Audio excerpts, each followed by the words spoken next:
What's your name and who do you race for? Jeff Linder, Mike Spikes, presented by, actually let's do that again. What is the Equator Coffee? Don't put that in there. What's your name and who do you race for? Jeff Linder, Team Mike Spikes, presented by Equator Coffee. So pro.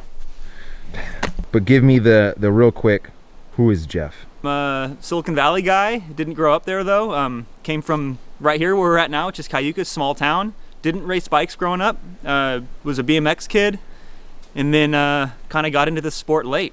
When did you start riding? I didn't do the skinny tire thing until college. I went to Davis, and Davis is a big cycling community.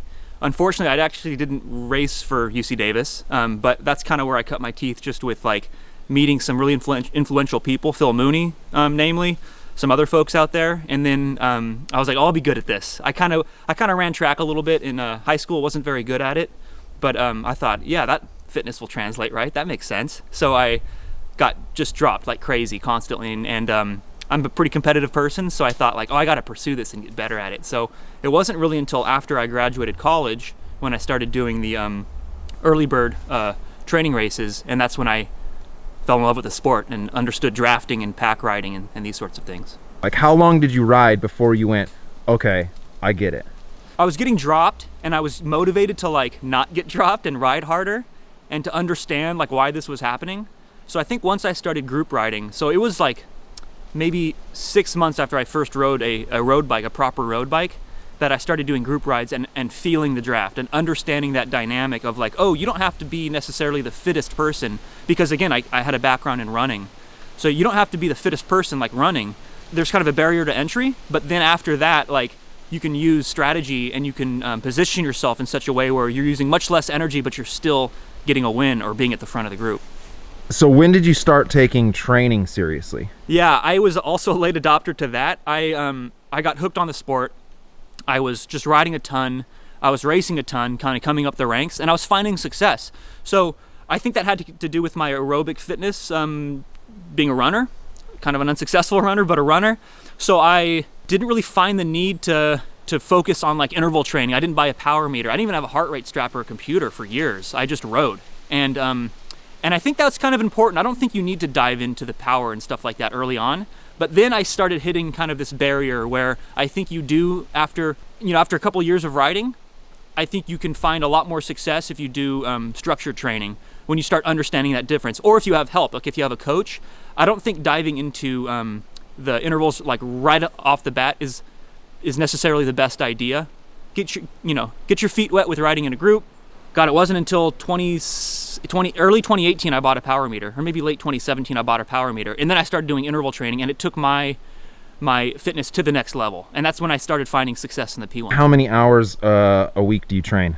Oh gosh, not that much. Probably a lot less than people think. I think when things are going real good and I'm finding a lot of time, it's like maybe 10 or 12. But I think the average is probably like 8 hours a week. Is it your racecraft or is it your genetics that allow for you to be so competitive with such a short amount of volume? Let me answer the second part first. So there's a short amount of volume, which means you have to make it count. And this comes back to what I said earlier, because I kind of want to go back on something. Like, interval training is extremely important, especially if you are time limited. So I am very time limited. I only have about 8 hours a week, so I have to make those 8 hours count. I don't noodle around and do what we call junk miles. I try to do interval sets and make those hours count. Just like any other sport, genetics has something to do with it. I don't want to go get my VO2 max tested because I know it's going to be crap. I don't have the highest FTP. I've really worked hard especially in the last 3 years or so, trying to improve my FTP. Everyone knows me as a sprinter, but I don't actually ever work on my sprint outside of races and practice races. I learned way later than I should have that if you're not there for the sprint, it doesn't matter you could be Mark Cavendish. It doesn't matter how powerful your sprint is. You're not going to win the race if you're 20th wheel. So the problem I was having is being in that right position. So the limiter there for me was the last couple laps of a crit. Like, you got to still be really sharp. You can't be gasping for air. And I had to work on boosting my FTP, boosting my VO2 max. So I've been doing a lot of focus on like sub-threshold efforts and trying to really hold a high percentage of my FTP. Give me kind of the quick recap of your development as a rider from Cat 5 to Cat 1. Yeah, so I thought I was a fantastic climber early on. And this comes back to your question about like finding the right group of people, finding the right team to be with, is you will learn that as you go on. Don't come in thinking that you're this one thing, because you're going to pigeonhole yourself. So I developed through the categories, 5, 4, 3, 2, 1, and I realized along the way, somewhere around category 3, that like, oh, there are these guys like Tyler, holding the camera right here. I don't know what I'm doing ever. Who is going to drop me on a climb. So I'm not going to let that happen. So you start to realize your strengths and weaknesses, and it just takes some time. You might think you're good at one thing early on, you'll realize you're better at something else, or you actually are good at one thing early on, but your physiology changes, and everyone develops differently as they train. Do you only look for races that suit you, or do you still enjoy getting into a road race that has climbing, or do you just skip it? No, so it's a little bit different, I think, for people coming into the sport. So I will do all the races that I can go to, like within reach. Berkeley Hills is a good example of that. I am not going to win Berkeley Hills unless I can find another 50 watts FTP or something.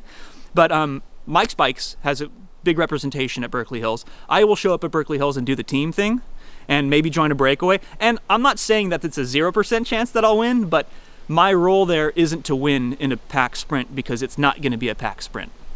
So I will join all these races kind of with a different role on my team, within my team. Sometimes it's to win, sometimes it's to help somebody else win.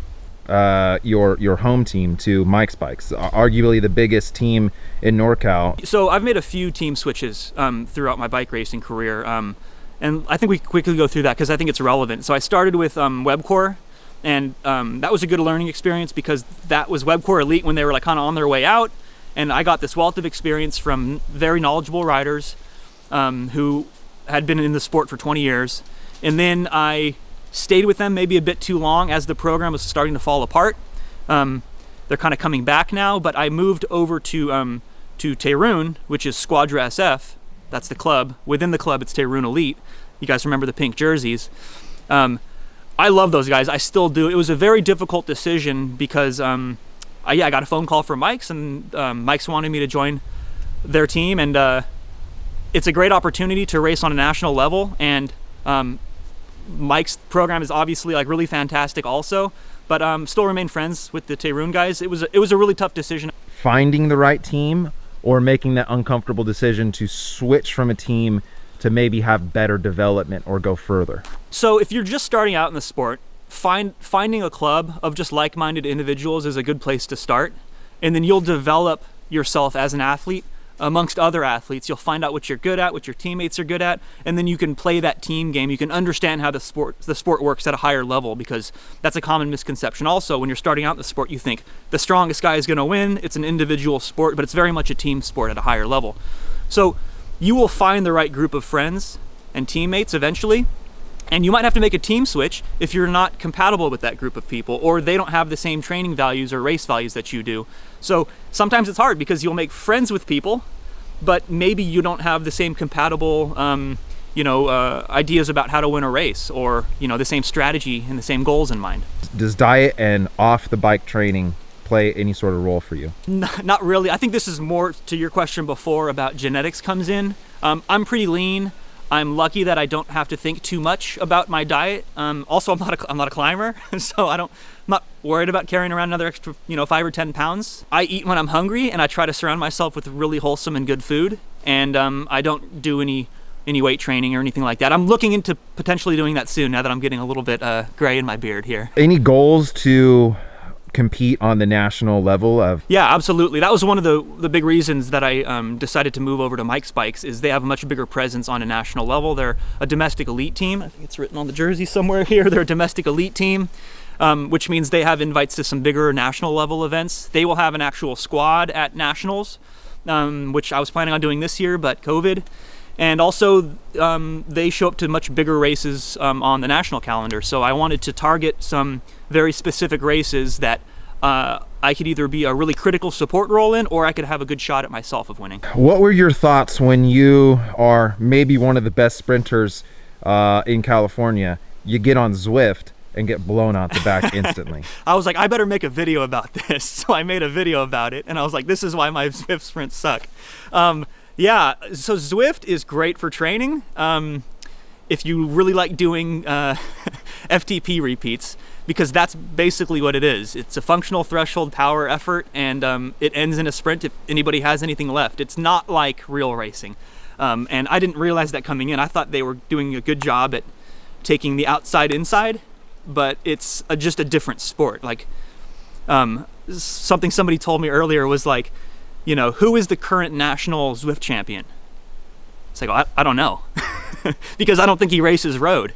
And why aren't these road racers really good at Zwift? Well, because they're two different sports. How have you dealt with becoming almost an overnight celebrity on YouTube? By not reading the comments.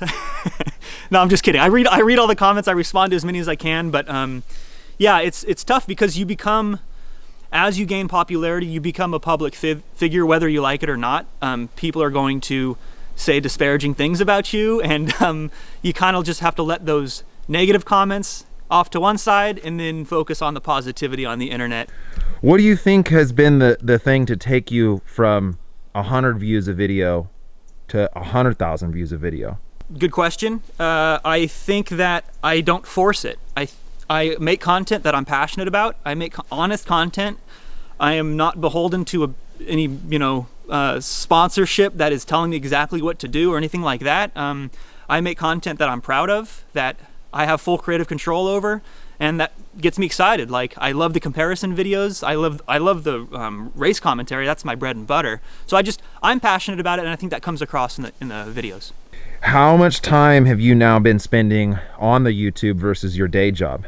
Because it's stuff that I like to do, it kind of comes naturally, and I can knock it out quick. And plus, I've been doing it long enough now where I can knock some of these videos out quickly. So, like, I have work responsibilities, I have family responsibilities, and there isn't much time left over in the day if I want to train, and I put training above making YouTube videos. So really, there isn't a whole lot of time I devote to it.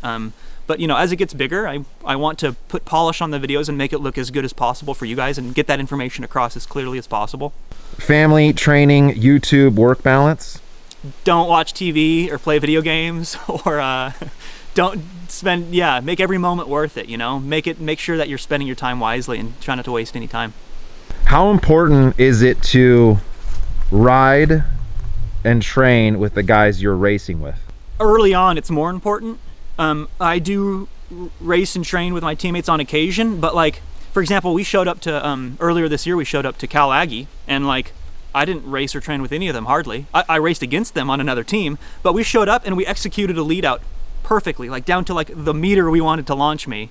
And it was like, whoa, we hadn't even tried this. But I think early on you have to ride with your team and do practice races with your team as much as possible to understand. I think at a higher level, that's already baked in. Like, that cement is already hardened, if that makes sense. How are you guys going to beat Legion? By continuing the counterattack and not letting them just lead it out with 2 laps to go, because they go 40 miles an hour for the last 2 laps, and like, good luck coming over the top of that.